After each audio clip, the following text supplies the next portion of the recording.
संतों के साथ में रहोगे और संतों की कथा सुनोगे और संतों की कथा सुनाओगे तो तुम्हारी सबकी अच्छी बन जाएगी और जीवन सुधर जाएगा। संतों की संगति में, हम संतों की संगति में इसलिए नहीं करते हैं, हम संतों का संग इसलिए करते हैं कि भगवान का संग भी प्राप्त हो। इसलिए हम सब भगवान की संगति इसीलिए करते हैं संतों की। यदि त्यागना है, हम सब कहते हैं ना हमने ये कर दिया, हमने वो कर दिया। संतों ने कहा यदि त्यागना है तो क्या त्यागिए। सुत बीत नारी ईशना तीनों। काश पहले पुत्र का मोह, नारी, ये तीनों चीजें। पहले अहंकार त्याग दीजिए, दूसरा का धन का लोभ त्याग दीजिए और तीसरा का जो तुम्हारे पास है सब त्याग दीजिए। फिर क्या पाओ? कराम भगति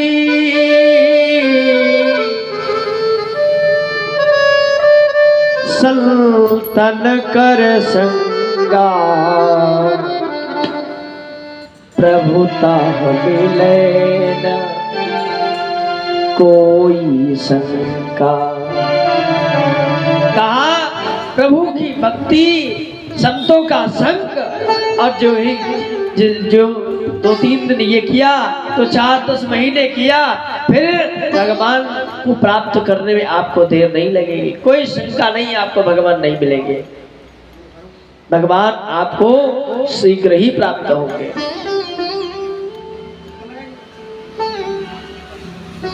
ऐसा सत्संग की महिमा है।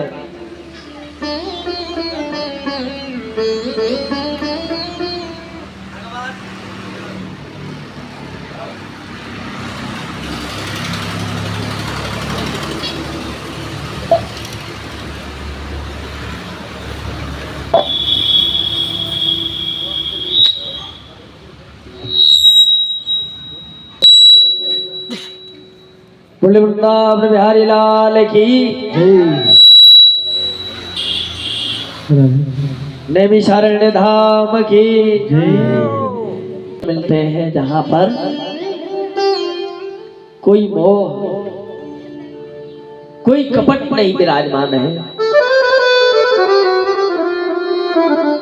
भगवान ने कहा हमको तो वही व्यक्ति पसंद है। कौन सा? निर्मल मन जन सो मोहि पावा।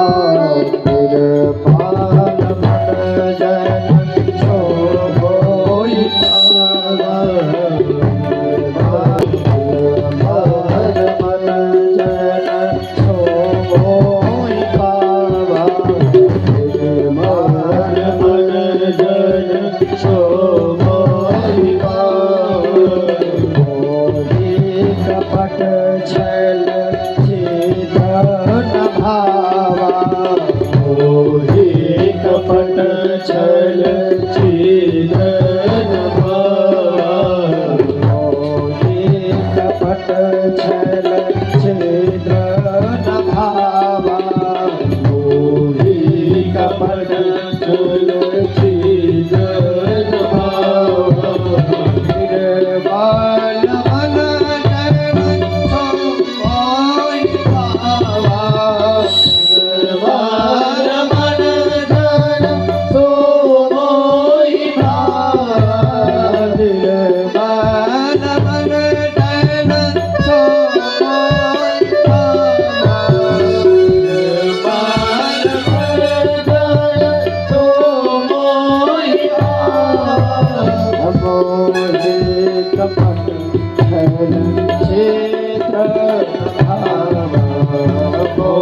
निर्मल कपट छल छिद्र भावा। मोहि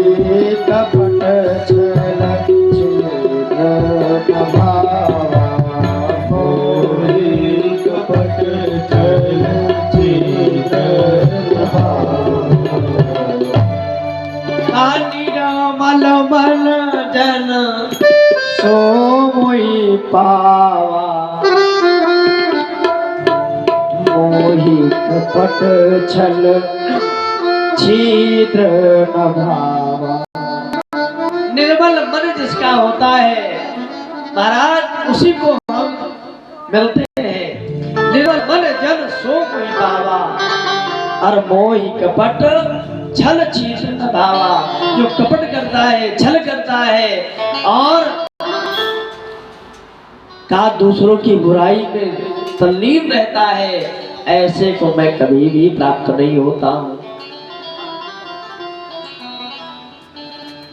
सूत जी महाराज ने बहुत सुंदर एक व्याख्यान सुनाया है, आइए हम सब श्रवण करें।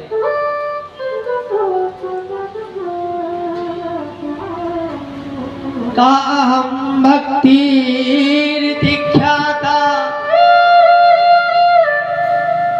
इमो में तनयो तव।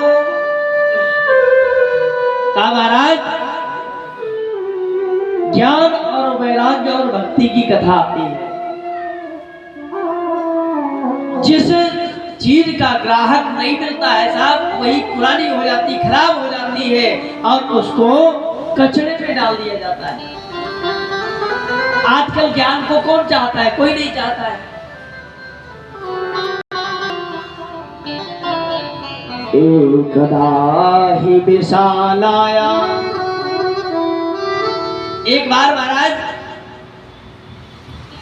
भक्ति, ज्ञान और वैराग्य तीनों के तीनों अपने धराधाम में बैठे थे। उन्होंने मन में विचार किया, महाराज अब हमें घूमना चाहिए।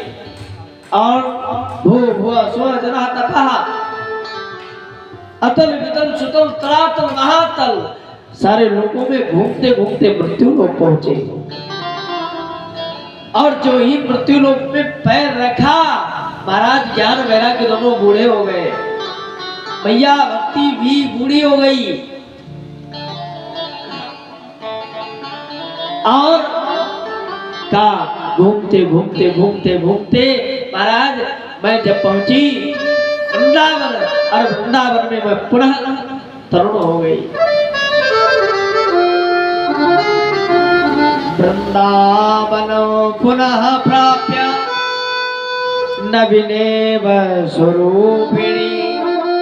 मैं वृंदावन पहुंची और तुरंत तरुण हो गई, नवीन हो गई, युवा हो गई। और ज्ञान और वैराग्य लेते हैं अचेत अवस्था में, उनको कुछ भी ज्ञान नहीं है। अब माँ जवान हो और बेटे बूढ़े हो, ऐसा कभी होता नहीं। यहाँ उल्टा है, होना चाहिए माँ बूढ़ी हो, बेटे जवान हो, लेकिन वहां पर उल्टा है, बेटे बूढ़े हैं और माँ जवान है।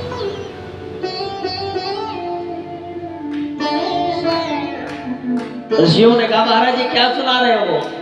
कई बेटे बूढ़े होते हैं, माँ बूढ़ी होती है। सूत जी महाराज ने कहा इतना ही नहीं,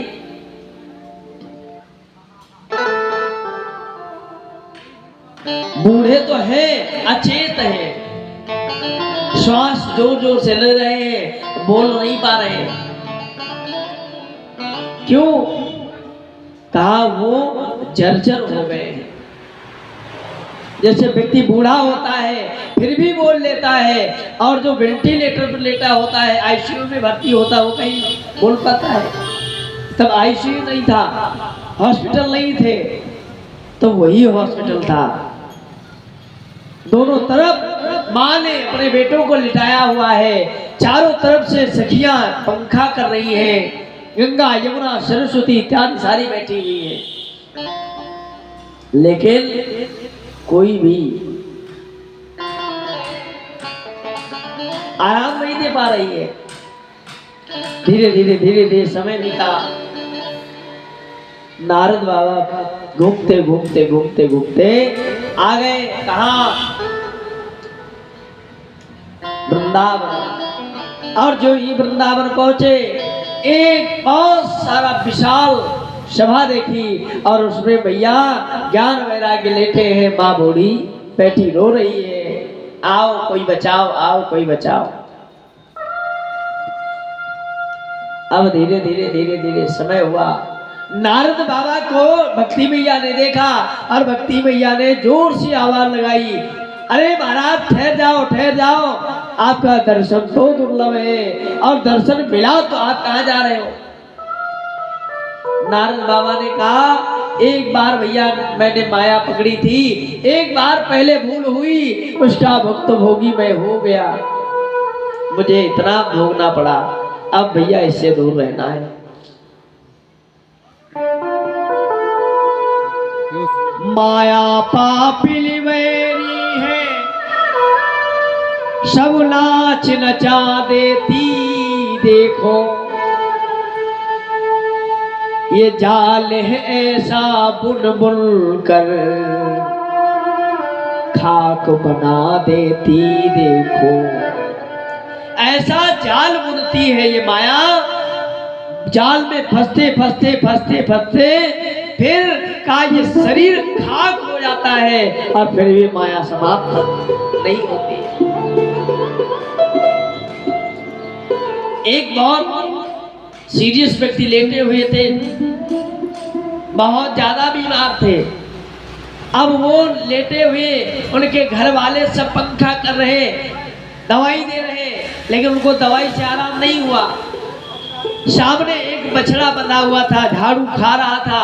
अब उनका बार बार झाड़ू पे नजर जाए और वो मन में विचार करें कि हमारे जीते जी ये झाड़ू खा रहा है, तो मरने के बाद ये क्या करेंगे, तो सावधान लुटा देंगे। अब वो इतना सोचे और बार बार बोलने की कोशिश करे। बेटों ने सोचा हो सकता है 2-4 करोड़ की कहीं लॉटरी रखी हो और न बता पाए हो, तो इसलिए सोच रहे हो।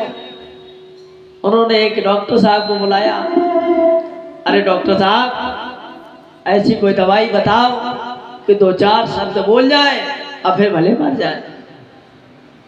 अच्छा, अब डॉक्टर साहब ने कहा एक इंजेक्शन है, 10 शब्द से ऊपर नहीं बोलेंगे, लेकिन भैया फीस उसकी पहले जमा करो। 10,000 रुपए फीस लिए डॉक्टर ने। एक इंजेक्शन लगाया और उन्होंने 10 शब्दों में एक ही बात कही, अरे बेटा तुम इतने बावले हो गए हो, हमारे सामने झाड़ू पड़ी है और बछड़ा खाए जा रहा है और तुम उसको संभाल नहीं पा रहे हो। और जो ही इस बात को कहा, बात खत्म हो गई और मुंह फिर बंद हो गया। बेटों ने कहा, हाँ हाँ पिताजी और कुछ? हाथ उठाया अपना, इतना ही था। बेटे ने कहा 10,000 के झाड़ू, 10,000 रुपए पे आपने झाड़ू लगा दी, अरे क्या जरूरत थी? हमारे पिताजी हमसे यही पूछ चाहते हैं, उनके पिताजी ने उनके बारे में यही सोचा होगा। जब कोई नहीं रहता है तो कोई जरूरी नहीं वो लुटा देगा। हाँ ये बात अलग है, तुम अपने हिसाब से चलते हो, वो अपने हिसाब से चलेगा।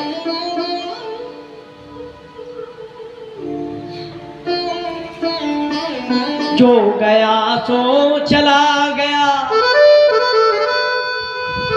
जो आया उसे संवारो तुम, जो पाप की गठरी शीश धरी, भाई फिर उसे उतारो तुम। अब अंत समय जब आया है,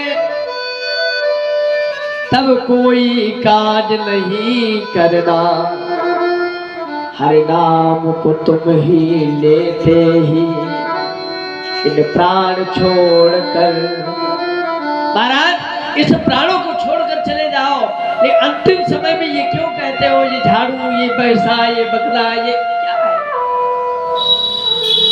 ये सब आया है चला जाएगा। ये केवल मकड़ी जैसा जाला है, जाला बुनता रहेगा और भैया उसमें फंसना है, और फंसने के बाद एक ही काम होता है, हमारा और आपका विनाश हो जाएगा।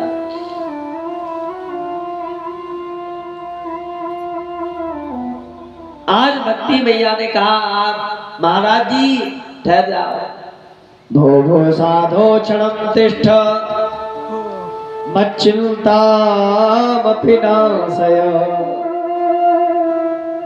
अरे महाराज जी थोड़ी देर ठहरो ना, रुको, अभी अभी आए, अभी अभी जा रहे हो। अरे महाराज जी मेरा दुख सुनो। नारद बाबा ने कहा महाराज हम आपकी चक्कर में पड़ने वाला नहीं है। क्यों? त्रिया भई मतवारी यानी रोग लगायो सारी, ये ही पाप की जड़ है प्यारे, ये ही कहे घरवारी। ये हमारी घरवारी, ये त्रिया, ये पाप की गठरी है। जब तक सरस्वती का स्वरूप रहे तब तक तो कहा ये देवी का स्वरूप है। और जो माताएं चाह जाए कि पूरा